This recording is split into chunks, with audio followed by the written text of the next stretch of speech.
Boa noite a todas, a todos. Muito bom rever tantos rostos amigos.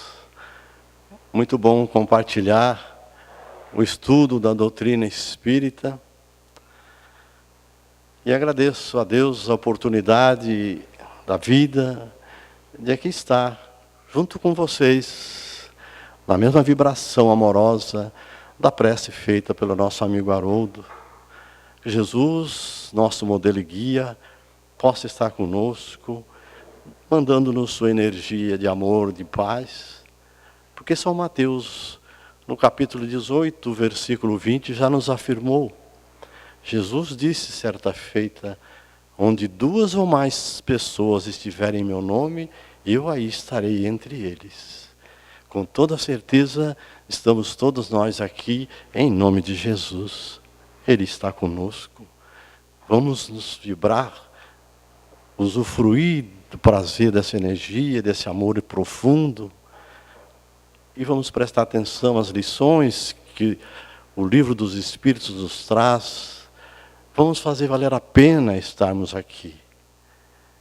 Que cada palavra que aqui for dita seja uma palavra de amor, uma palavra de elucidação, para que tenha valido realmente a pena nos entregarmos ao estudo da doutrina, porque através desse estudo nós vamos encontrar todo o conhecimento necessário, toda a segurança necessária para nos encaminharmos na vida e atendermos bem ao que diz o Livro dos Espíritos na questão 232, que nós aqui estamos para a nossa evolução.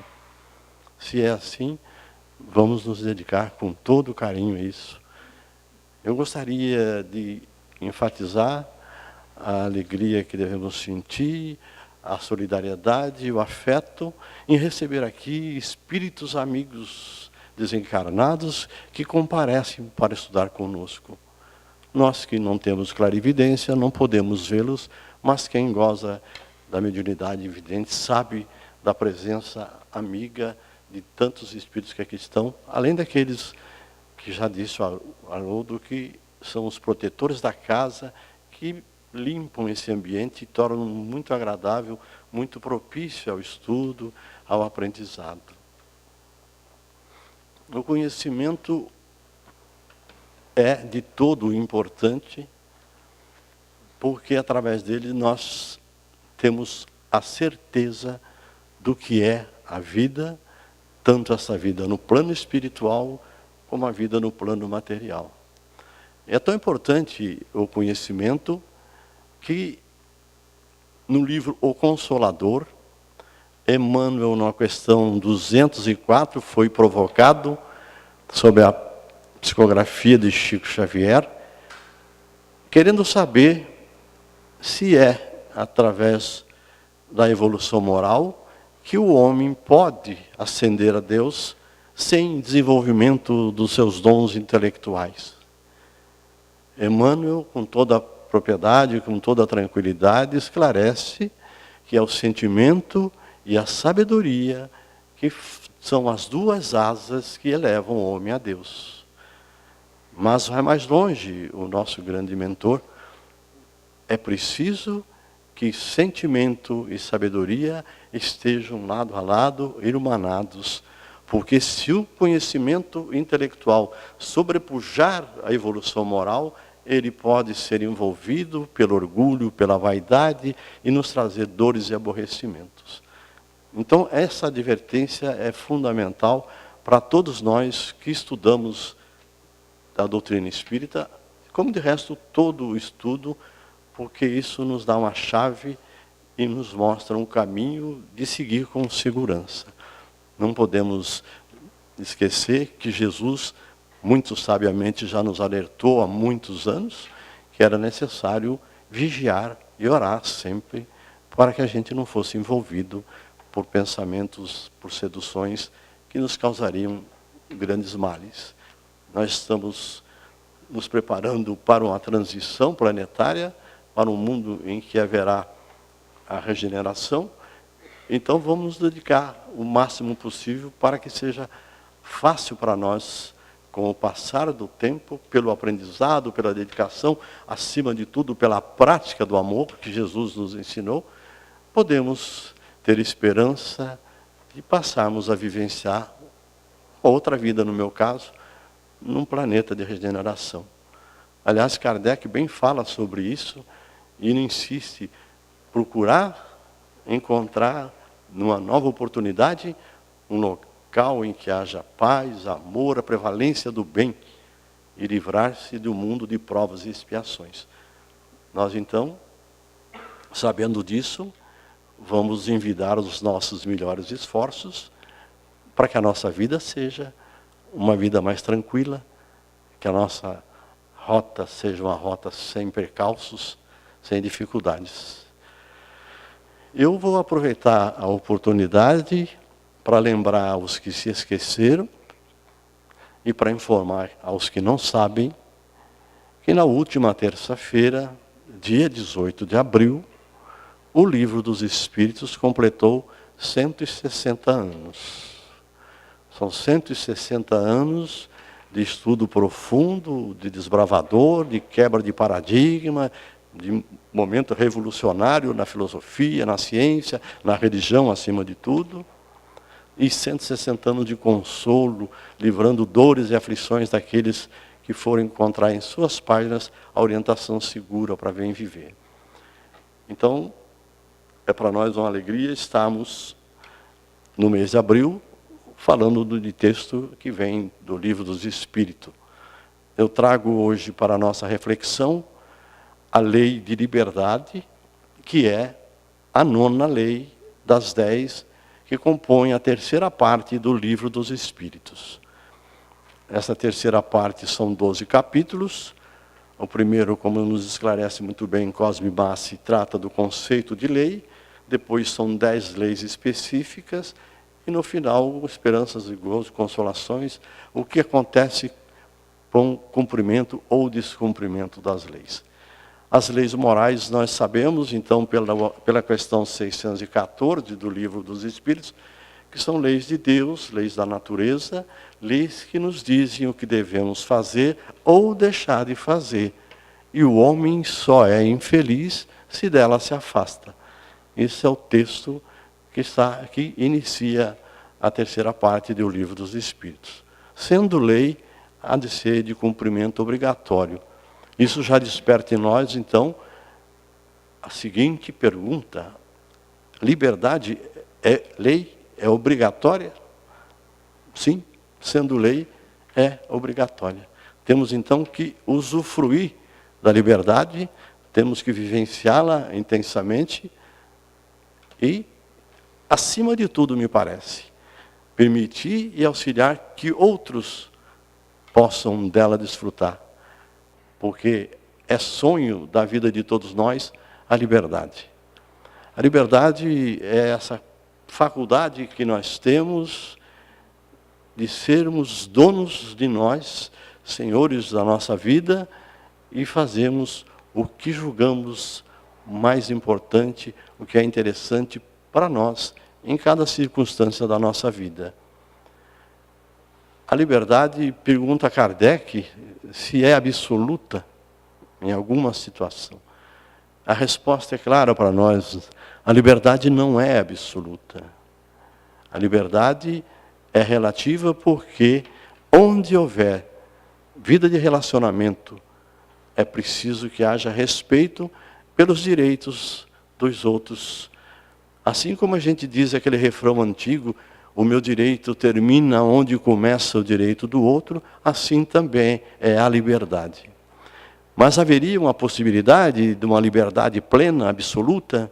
Os Espíritos esclarecem a Kardec que esta só seria possível para o eremita no deserto. Ou seja, uma pessoa que se desvincula da vida social e rompe com o padrão normal do ser humano, que é um padrão gregário, essa necessidade de convivência, de estar junto, de trocar esse intercâmbio energético. Então, até por isso Aristóteles disse certa feita que o homem só é Deus ou é monstro. Considerando que o homem não é Deus, talvez pudesse ser um monstro se tivesse, sim, perdendo o seu senso, o seu sentido. É muito difícil hoje se falar em eremitas, então é uma questão quase superada pela realidade, pela vida que temos nessa modernidade. Então a liberdade nos é concedida, dela devemos usar com toda tranquilidade para fazermos o que há de melhor para todos. Devemos ter sempre o conhecimento e a ideia de que estamos vivendo juntos, porque é preciso que estejamos juntos, estamos aqui não é por acaso, e podemos harmonizar as nossas relações, lembrando sempre aqueles que melhor se prepararam, que melhor se estruturaram, que é compromisso deles ajudar aqueles que estão em piores situações. É importante, então, termos consciência da liberdade, usar a liberdade, nunca abusar da liberdade, porque nós já sabemos sempre que liberdade pressupõe responsabilidade. A liberdade, então, sendo relativa, ela se vincula à lei de causa e efeito, porque ela manifesta a nossa essência, o nosso modo de ser. Podemos, então, nos equivocar, abusar dessa liberdade, e isso só vai nos causar problemas. O texto do nosso Livro dos Espíritos traz abordagem sobre 7 temas, né? Sobre a liberdade natural, fala da escravidão num contraponto, a liberdade de pensamento, liberdade de consciência, livre-arbítrio, fatalidade, conhecimento do futuro. E Kardec complementa com o 8º tema, falando sobre o resumo móvel das ações humanas. Aliás, texto muito bonito, que eu recomendo a leitura para quem tiver o Livro dos Espíritos, tiver disposição para isso, vale muito a pena a abordagem que ele faz sobre o livre-arbítrio e fatalidade. Então, nós saímos dessa ideia da liberdade, nós entramos nessa fase de escravidão, que na antiguidade era muito comum a escravidão daqueles derrotados nas guerras que existiam com muita constância, e aí então eram reis, príncipes, poetas, artistas, eram escravos de conteúdo intelectual, conteúdo moral. Depois, com o passar do tempo, essa escravidão foi tendo uma mudança de perfil, mas naquele tempo a ideia era que era importante que houvesse escravidão para a execução dos trabalhos. Platão chegou a mencionar que a escravidão de uns é necessário para que outros possam ser virtuosos. Então, o homem virtuoso era o homem com atributos, era o homem que participava das reuniões da polis, né, da cidade, onde surgiu aquela democracia direta.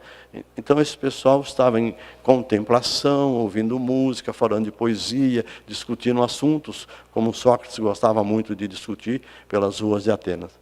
Então, cabia aos derrotados o trabalho escravo. Mas esse gosto pelo trabalho escravo, pela apropriação do homem como objeto, seu como um animal de carga, persistiu e continuou pela Idade Moderna. Nós não temos dúvida nenhuma que a escravidão aconteceu em vários recantos. A Europa se valeu profundamente da mão de obra escrava para amealhar recursos, para aumentar suas riquezas. E parece que houve um tempo em que chegou ao consenso que era necessário acabar com a escravidão. Não havia sentido em tornar triste, degradante, humilhante a vida dos seres humanos. Era preciso que eles fossem respeitados em sua dignidade. Lembrando que até um certo tempo, não se sabe se verdadeiramente ou não, mas havia uma forte convicção de que escravos, principalmente os negros, não tinham alma. Assim também resolveram falar de índios. Mas as pesquisas que se fazem, ou algum trabalho da igreja, dizendo que os negros são nossos semelhantes. Não há nada que diga que eles não tenham alma.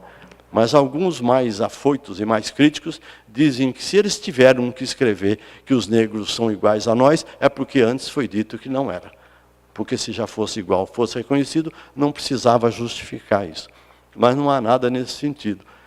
E depois, parece que isso teria acabado, mas na verdade nem tudo isso acabou. Hoje nós temos situações em que o linguajar jurídico mais rebuscado fala no trabalho em condições análogas ao trabalho escravo. São situações de degradação do ser humano que se vê subjugado e submetido a um trabalho intenso, sem remuneração, sem condições dignas de vida, amontoados em alojamentos dos piores possíveis, correndo risco de vida, sendo vigiado por jagunços em grandes fazendas do Brasil, e até São Paulo, né, que é a grande cidade, patrimônio nosso. Há pouco tempo atrás, todo mundo se lembra de que encontraram bolivianos, coreanos, presos em condição de trabalho escravo, nas facções das fábricas de costura. Então, embora o ser humano não possa, né, vivenciar uma situação dessa, não possa acreditar que isso é possível, e ainda há quem faça isso. E até a nossa Europa, primeiro mundo, grandiosa, que se julga, né, é plena de conhecimento, que tem até tráfico de escravas sexuais. Matéria bem tranquila, são mulheres iludidas nos países da periferia, em busca de grandes oportunidades de emprego, de projeção, talvez de fama, e lá vão elas e percebem que foram levadas para trabalhar como escravas sexuais. Então, o ser humano, apesar de todo o tempo, apesar de mais de 2000 anos que Jesus passou, ensinou, a doutrina espírita veio há 160 anos. Apesar disso, até hoje, nós ainda temos grande dificuldade de nos vocacionarmos para realmente praticarmos o que Jesus nos ensinou. Somos cristãos, batemos no peito que somos cristãos, mas agimos em sentido contrário. Nós somos daqueles que temos um discurso afinado com a doutrina cristã, mas temos uma prática que não afina com ela. Eu ainda há pouco tempo fiquei um pouco triste, assim, chocado, com um amigo meu também cristão, frequentador da Igreja Católica, que diante dessa conturbação do medo, da violência urbana, disse com toda tranquilidade que bandido bom é bandido morto. Então eu falei, mas isso aí Jesus não ia falar assim, né? Como é que você fala que é cristão com a pregação dessa? Mas o que é pior, que ele não está sozinho. Há muita gente envolvida com essa ideia, porque se propagou uma ideia, né, de discriminação, a certo ponto, há um certo ódio sendo inoculado em todos. A sociedade vive um momento difícil. Nós precisamos, então, pensar positivamente, né? Pensar como Jesus nos ensinou, cristãmente, e procurar dar exemplo de ação para que o nosso exemplo possa ser seguido. Porque o nosso discurso vazio de conteúdo não vai convencer ninguém. Eu só posso vir aqui falar o que eu estou falando, né, se eu mostrar para vocês que me conhecem no dia a dia que eu estou realmente me esforçando a cada dia para me tornar uma pessoa melhor. Esta é a proposta do espírita. O espírita é aquele que mostra a cada dia a sua busca, a sua tentativa de ser melhor. Então, sabendo disso, nós devemos continuar nesse sentido. Depois nós temos, na abordagem do livro, a liberdade de pensamento. E aí, como já não se trata do agir propriamente dito, mas do simplesmente pensar, os espíritos dizem para Kardec que aí a liberdade é absoluta. Porque o pensamento voa. O pensamento vem, vai para qualquer lugar, e surgem tantos pensamentos que, com certeza, muitas vezes, nós chegamos à conclusão, esses pensamentos não são meus. E nem é para admirar isso quem é espírita, porque se já leu a questão 459, quando a Kardec perguntou, os espíritos influenciam os nossos pensamentos, os nossos atos? E a resposta, lamentavelmente, tristemente, é clara. Muito mais do que supondes, de ordinário são eles que vos dirigem. Vejam só, que situação triste a que nos submetemos, porque não temos percepção, não temos força, não vigiamos e não oramos. Então nós podemos, conhecendo os princípios da doutrina, os ensinamentos de Jesus, nós sabemos onde estamos errando e onde estamos acertando. Se continuamos errando, é por fragilidade nossa. Porque, como diz a nossa doutrina, se há arrastamento, não existe arrastamento irresistível. Todo ser humano pensante, né, em posse das suas faculdades mentais, morais, ele tem condição de conhecer e de resistir às tentações. Então, o pensamento vai para todo lado, o pensamento é criador, é lá que se processam as nossas imagens. O pensamento pode ser positivo e pode se juntar a outros pensamentos positivos, pode ser em ascensão, em busca da divindade, ou pode circular aqui entre nós. E todos eles vão se unir pela sintonia, pelas vibrações. Os bons formarão um bloco de bons pensamentos, os maus de maus pensamentos. Não é por outra razão que Jesus disse que nós podemos pecar por pensamentos, palavras e obras. Eu tinha muita dúvida quando eu era jovem católico, por que eu pensando eu estou pecando se não estou fazendo mal para ninguém, ninguém está sabendo o que eu estou pensando. Eu não sabia como é que era. Agora que eu sei, eu nem gosto de pensar, mas penso. Mas então, procuro afastar esse pensamento ruim, essa coisa que me envolve, que me dificulta a minha ascensão. Mas o pensamento é criativo. E não é à toa que muitas vezes somos convocados para dia e hora nos concentrarmos e emitirmos pensamentos positivos em favor da terra, em favor da paz. Isso tudo tem eficácia. Então vamos cuidar bem dos nossos pensamentos, porque depois que nós desencarnarmos, o pensamento vai estar aflorado. Eles vão saber tudo de nós, porque lá é telepático, não precisa falar. Aí a gente vai mostrar a nossa verdadeira face. Eu sempre fico preocupado, né? Que eles vão falar de mim, né? Mas eles talvez nem percebam a minha presença. Então, vamos ficar com fé. Talvez eles tenham mais comiseração, mais consideração, mais caridade que nós aqui encarnados. Mas vamos continuar. E o pensamento também desperta em nós e leva para a liberdade de expressão.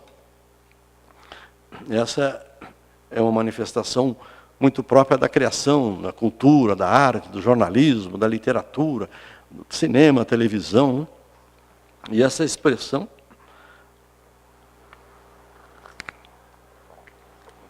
ela revela o interior, né, de quem cria, de quem faz. Essas pessoas então tentam publicar tudo o que fazem, tudo o que querem. Eles acham que são criativos, são de vanguarda, que existem pessoas quadradas, conservadoras, careta, e querem romper. Para evitar maiores problemas num país, Estado democrático de direito, existem associações de autorregulação, que seja, que procuram estabelecer critérios a serem observados nessas manifestações criativas, inclusive nas propagandas, principalmente aquelas propagandas nos canais pagos para a criança, em que os brinquedos fazem coisas mirabolantes. As crianças até acreditam. Tem umas letrinhas dizendo que aquilo é tudo brincadeira, é feito de computador, mas a criança não vê e não lê, tem uma vontade doida que aqueles bichinhos, ou aqueles aviãozinhos realmente voem. Então isso é uma coisa extremamente prejudicial, e há um cuidado quanto a isso, né? Os jornais, a televisão, quanta coisa tem trazido, quantas críticas tem recebido, né? Nós sabemos, por exemplo, que nos regimes mais endurecidos, ditatoriais, eles criam um mecanismo de censura, e até de censura prévia. Né? O Brasil, na época do governo militar, teve censura prévia, e censores eram encaminhados para jornais, televisões, rádios, onde quer que fosse. Música era censurada também, antes de ser lançado, porque eles queriam ter um controle sobre a qualidade, sobre o conteúdo ético, moral, e que não houvesse provocação ou crítica ao regime que estava instaurado. E nessas épocas aconteceram coisas interessantes para quem tem a idade que eu já tenho. Se vocês ficarem curiosos, há 69 anos. Então, quando eu era jovem, lendo o Estado de São Paulo, por exemplo, de repente, na primeira página, saiu uma receita de culinária. Por quê? O censor cortou a matéria que eles iam publicar e eles, então, provocando os censores e provocando o regime, falaram, então nós vamos esculhambar o jornal e vamos pôr culinária na primeira página. A Folha de São Paulo passou a publicar textos de filósofos antigos que não tinham nada a ver com a nossa realidade. Na música houve um caso bem emblemático, acho que até mesmo os mais jovens sabem que o Chico Buarque foi um compositor que teve grande atrito com o regime militar, e as músicas dele tinham dificuldade, aí ele, muito matreiramente, mandou uma música como o Julinho da Adelaide, e passou. E o curioso e triste disso, vamos dizer assim, para o censor, é que a música era assim, chama o ladrão. Ele mandava a mulher chamar o ladrão porque tinha polícia em volta. Era uma provocação ao regime militar. E o censor não percebeu isso, mas acho que perdeu o cargo. Então as coisas assim ficam... E havia muita brincadeira sobre a qualidade técnica, o conteúdo do censor. Mas é um período que se passou, em alguns lugares tem ainda esse controle, e isso, com o tempo, tende a acabar, o mundo vai melhorar, as relações serão mais sólidas, mais sóbrias, mais equilibradas, mais amistosas, muito melhor do que estamos vivendo hoje. Nós temos o caso da liberdade de consciência. Kardec pergunta para os espíritos se essa consciência é fruto do pensamento, e ele fala que a liberdade de consciência é um pensamento íntimo do ser humano, como todos os outros pensamentos. Nesse caso, a consciência falada aqui não é aquela consciência que nós temos de formação, de acervo, de conhecimento, de experiência, aquele juízo crítico que nós temos sobre a vida, sobre as coisas, aquela escala de valores que nós construímos. Essa aqui, no caso, ele está envolvendo a liberdade de crença, a importância de se vivenciar e respeitar a crença alheia. E o Kardec faz até uma pergunta interessante, dizendo se é de se aceitar, respeitar uma crença que está baseada em princípios sabidamente falsos. A resposta é: toda crença que propaga e divulga o bem deve ser respeitada. Então não vamos criticar crença nenhuma pelo simples fato de não ser compatível com o nosso modo de ser. E essa falsidade que o Kardec levanta é num conceito europeu, né? Porque em outros conceitos mais simples da inteligência pode não haver falsidade. Nós não podemos, de forma nenhuma, fazer como alguns fazem, atacando pessoas do candomblé, né? Ou condenar o espiritismo como era até crime no passado, né? É preciso ter respeito pelo ser humano, respeitar a liberdade que ele tem de acreditar naquilo que para ele faz bem. Cada um de nós tem o seu momento, tem a sua hora e vai pelo caminho que pode ir. Mas o importante é que vai. E aqui nós sabemos, ninguém vai ficar para trás. Podemos demorar, marcar passo, mas todos nós vamos adiante, porque o nosso caminho é Deus. Vamos crescer juntos, todos nós. Vamos nos encontrar um dia brilhando de luz radiante num plano espiritual, trabalhando junto com o planeta Terra de regeneração. Por que não podemos pensar nisso como verdade, já que a doutrina nos diz que assim será? Então, teremos liberdade de crença. Tem um poeta chamado Salman Rushdie. Ele, em 1989, ele publicou um livro chamado Versos Satânicos. Ele fazia uma colocação crítica ao profeta Maomé. Em razão disso, o Ayatollah Khomeini, presidente do Irã, decretou uma fatwa, que era um decreto que ele deveria ser morto por esse tipo de provocação. Por causa disso, o Salman Rushdie ficou 13 anos bastante protegido por seguranças e mudando constantemente de endereço. em Paris, foi invadida por fundamentalistas muçulmanos e foram mortos aqueles artistas que fizeram charges provocando Maomé, Alá, provocavam Jesus também. São dois extremos e dois equívocos. Primeiro, nós devemos respeitar a crença de todos. Segundo, quem desrespeita a minha crença não precisa ser ameaçado de morte, nem precisa ser morto. Ele vai aprender com o tempo, vai ter condição de se resgatar essa tolice do momento. É o momento em que ele está vivendo e assim há de ser. Nós devemos, evidentemente, respeitar, mas podemos orientar aqueles que entendemos que estão equivocados na prática da religião em que estão, mas como diz, os Espíritos dizem, com doçura e brandura, como fazia Jesus, com persuasão clara, nunca ofendendo, nunca tripudiando, nunca humilhando. Eu me lembro aqui de um fato que eu tenho um amigo que ele tem tolerância quase zero, e muita franqueza nos seus pontos de vista, muita coragem de enfrentar situações adversas, não tem medo de briga, e ele morava em Peruíbe, numa avenida que é de acesso à cidade, razoavelmente movimentada, no terceiro andar de um prédio, e na frente dele surgiu uma igreja dessas novas, modernas, com bateria, guitarra, pandeiro e muita música. E aquilo foi, esqueceram do horário, empolgados com Jesus, com aquelas músicas, cantaram e fizeram aquela bada. Eles aguentou. Na semana seguinte, domingo, começou de novo, ele foi lá na porta. Chamou para a briga todo mundo lá. Aí os pastores e tal chegaram, conversaram e chegaram num bom corpo. Tá bom, vamos fazer o seguinte, nós vamos continuar o nosso trabalho, 10 horas é silêncio, a gente para. Ele falou, então está tudo bem, vocês façam essa louvação, porque Deus não vai ficar escutando vocês por causa desse barulho. Né? Aí acabou.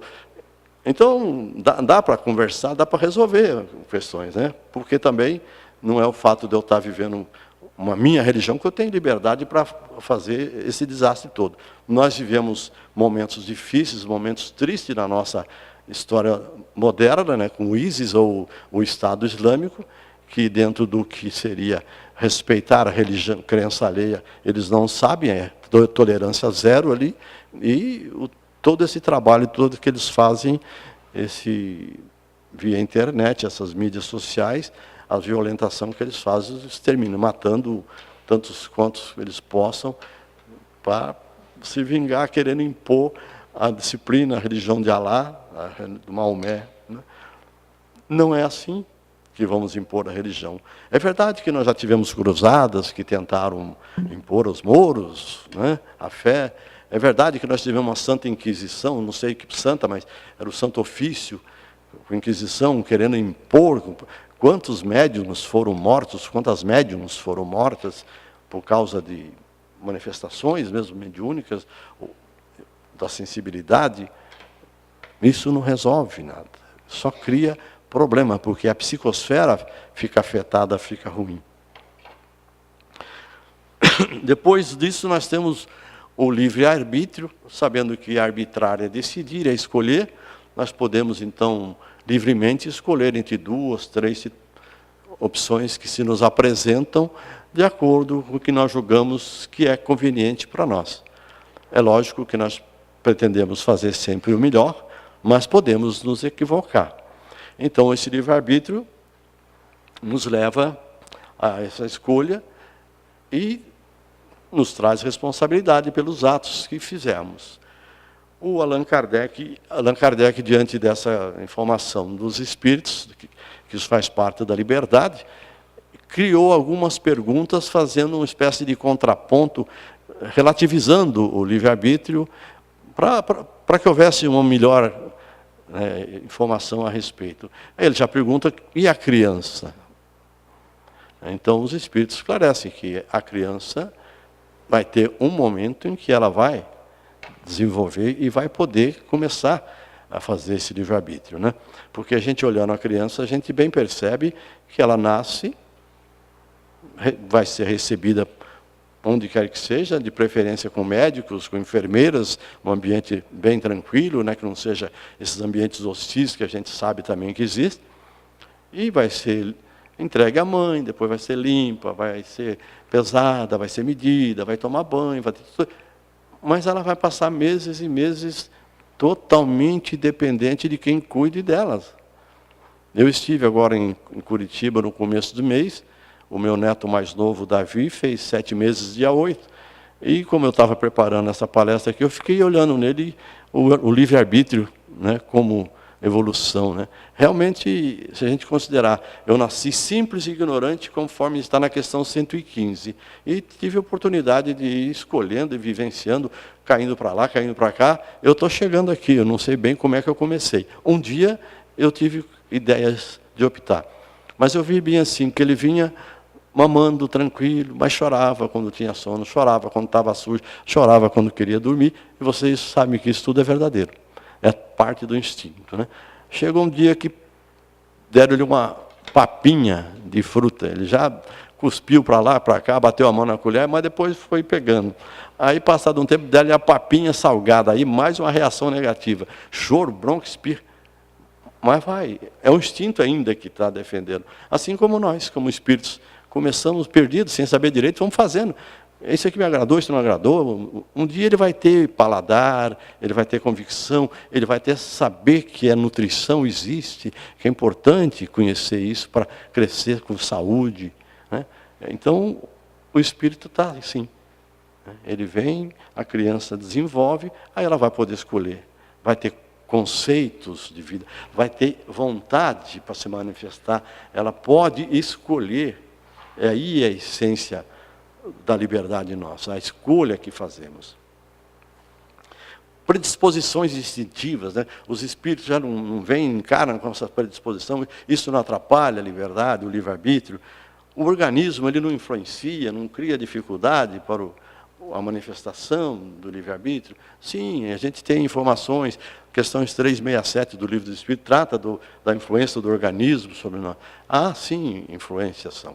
Há dificuldades que nós temos. Né? Essa alteração da faculdade, nós temos deficiência mental, nós estamos, com certeza, sem capacidade de discernimento, sem faculdade de compreender. Então, nós estamos com limitações no livre-arbítrio. Se eu tenho dificuldades de natureza física, de mobilidade, eu tenho umas certas limitações. E se eu tenho medo, eu tenho limitação que o medo me impõe.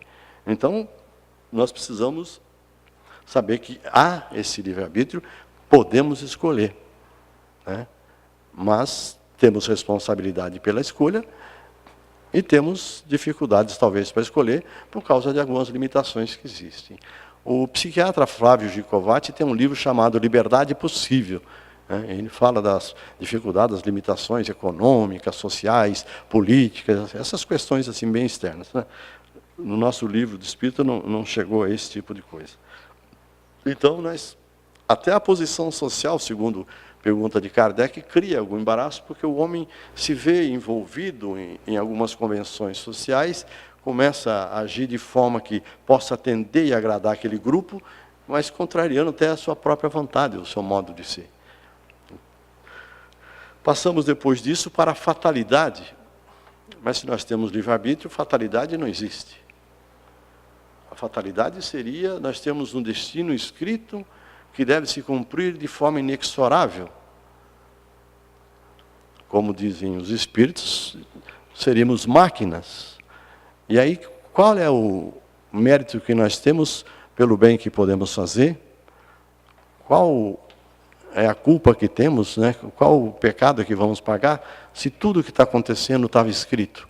Assim foi visto, assim foi imposto, desde sempre, por uma criatura sobrenatural, algum poder, que nos faz vivenciar aqui na Terra como se fossem robôs autômatos. Então, a fatalidade não é assim tão clara em relação à nossa vida. Nós acabamos aprendendo, pelo estudo, que não há uma rejeição clara e tranquila sobre a fatalidade. Existe ou coexiste o livre-arbítrio e a fatalidade. Esse viver traçado, escrito, programado. Isso significa que nós, quando estamos no plano espiritual, já em condição de negociar no departamento de reencarnação o nosso retorno à Terra para resgatarmos erros que sabemos quais são. Todos nós aprendemos que quando lá estamos, mostram-nos a nossa vida passada como se fosse numa tela de cinema, e dependendo da nossa necessidade, podem mostrar-nos outras vidas, e nós ali, melhor estruturados emocionalmente, moralmente, vemos quantos equívocos cometemos, sentimos o remorso, o arrependimento, conforme que está lá no Código Penal da vida futura, e queremos desesperadamente resgatar os nossos erros. Nesse momento que estamos no plano espiritual, despojado do corpo físico e das paixões da carne, nós temos uma coragem impressionante. É por isso que nós recebemos a orientação segura. Vá, meu filho, você vai com esse corpo, você vai com essa prova, com essa expiação. Mais que isso você não precisa, porque você não vai suportar. No livro Obreiros da Vida Eterna, André Luiz mostra que algumas pessoas que estavam sendo preparadas para reencarnar, comparecem perante os mentores, querendo piorar o estado clínico. Uma que tinha um problema cardíaco, mas ela queria um negócio mais punjante, assim, um sofrimento maior, mais ofegante, mais batimento, mais... Eu falei, calma, é isso aí. O outro queria um joelho mais dolorido, ainda mancando mais, para acabar com o orgulho dele, sabe? Aquela vaidade tola, porque aí cada vez que ele pisasse torto e doesse, ele ia esquecer de empinar o peito, né? Então, vou baixar a bola, vou aprender a dominar esse espírito que quer se mostrar, que quer vivenciar. Porque essa questão de vaidade e de orgulho é um negócio terrível. Não é à toa que está lá no livro, né, do Espírito. São as duas chagas da humanidade, o egoísmo e o orgulho. E como é que a gente se desvencilha disso? É só mesmo com conhecimento e prática, trabalhando no bem. Então, nós estamos com dificuldades, vamos trabalhar cada vez mais. Há uma fatalidade, mas essa fatalidade, segundo os Espíritos, está no plano material. No plano moral, eu, Espírito, tenho não só o poder, mas o dever de resistir às tentações que me ocorrem, às sugestões que aqueles Espíritos fazem para mim. Porque eu tenho conhecimento. E eu rezo o Pai Nosso, livrai-nos do mal. Então vamos cuidar disso, vamos nos livrar desses males. Através da prática, através da oração. Essa prece é algo fantástico na nossa vida. Se a gente lembrar disso, fizer essa prece, não só uma vez por dia, mas toda vez que se sentir um tanto quanto perturbado ou fora do caminho, para encontrar o eixo, encontrar paz, encontrar serenidade, é a melhor coisa que tem. E é tão fácil. É só pensar em Deus, Jesus, levar um pensamento, serenar o coração, a mente, o intérprete, o corcel mental, de que fala o Divaldo Franco, esse cérebro que pensa para lá e para cá o tempo todo. É tranquilo que nós podemos encontrar paz e harmonia na nossa vida. Vamos, com toda tranquilidade, trabalhar nesse sentido. Então nós temos a fatalidade, que é a escolha de provas para vivenciar, o nascimento, a morte do corpo, exceto quando o espírito resolve quebrar a lei e cometer um suicídio. Ele antecipa o período da morte. Então, fora disso, não há uma fatalidade que a gente não consiga resistir. Então, devemos sim trabalhar, porque nós vamos ter mérito no bem que fizermos, e vamos ter demérito ou descrédito naquilo que foi equivocado no nosso dia a dia. Nós, então, vamos nos livrar dessa questão de não posso resistir, porque está escrito, está programado, e se isso fosse verdade, eu até ficaria muito contente, sabe? Porque eu vou contar aqui para vocês rapidamente. Tem um colega meu, juiz do trabalho já aposentado também, e ele era conhecido como pastor, porque ele é um estudioso de teologia e fazia até pregações na igreja lá em Vaiporã. E um determinado dia, ele conversando comigo, ele falou: Nassif, você tem sorte, né? Porque você é descendente de libanês, então você tem a graça de Deus, né? Eu falei: não estou sabendo. Ninguém me falou nada. Ele falou: não, pois é, o Líbano que forneceu o cedro para a construção do templo, então todo libanês tem a graça de Deus. Eu falei: mas que eu estou salvo? Mas claro, Nassif, mas eu não fiz nada, como é que eu vou para lá? Não interessa, você não tem que questionar Deus, é vontade dele, você vai com Deus. Eu falei: estou junto, vou nessa. Então, eu ia até me dar bem nessa questão de predestinação, né?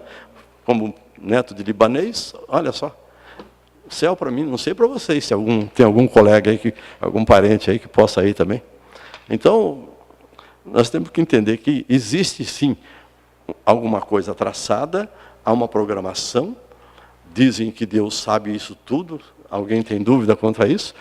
Que espíritos puros também podem saber do futuro nosso, por exemplo, né? Que nós outros só poderíamos saber assim se for uma questão ou outra, muita necessidade, um assunto muito sério que se puder. Porque assim como tem um véu no passado, há esse véu também no futuro, porque o futuro, na verdade, ele está como possibilidade, e não como realidade.